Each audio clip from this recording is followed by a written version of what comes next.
दोस्तों, हम सब लोग फलस्तीन को सपोर्ट तो करते हैं, लेकिन हम में से ज्यादातर लोग ये नहीं जानते कि कैसे इसराइल ने फलस्तीन पर कब्जा किया हुआ है। मेरी कोशिश होगी कि आसान अल्फाज में ये कहानी आपको एक्सप्लेन करूं।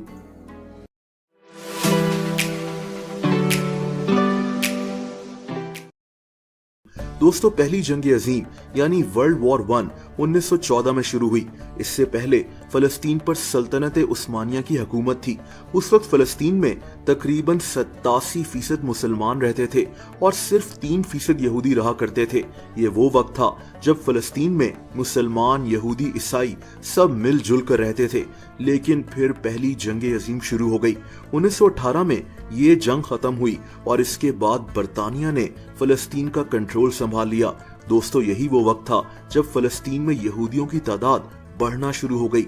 1920 से 1938 तक फलस्तीन में 3,20,000 यहूदी आकर बस चुके थे। ये सारे यहूदी यूरोप से फलस्तीन आ रहे थे। इनका प्लान यहूदियों के लिए एक अलहदा स्टेट बनाने का था। दोस्तों, ये लोग फलस्तीन में ज़रूरी ज़मीनें खरीदना शुरू हो गए। उन ज़मीनों पर जो फलस्तीनी किसान काम करते थे, ये लोग उनको भी वहां से निकाल दिया करते थे।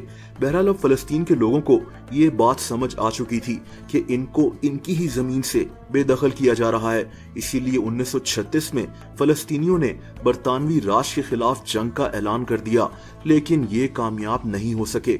लेकिन इसके बाद बरतानिया ने फैसला कर लिया कि यहूदियों को फलस्तीन में आने से थोड़ा सा रोका जाएगा, लेकिन ऐसा नहीं हो सका। 1939 में दूसरी जंग अजीम शुरू हो गई। इस वक्त यूरोप में यहूदियों का कत्लेआम हो रहा था और यहूदी लाखों की तादाद में फिर से फलस्तीन आ रहे थे। 1942 में बरतानिया भी फलस्तीन छोड़कर चला गया, लेकिन इस वक्त तक लाखों यहूदी यूरोप से फलस्तीन आकर रहना शुरू हो चुके थे।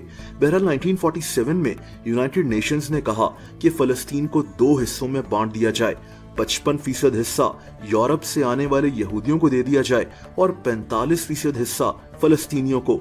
यानी जिन फलस्तीनियों की अपनी जमीन थी, अब इन्हीं के पास सिर्फ 45% जमीन रह गई थी।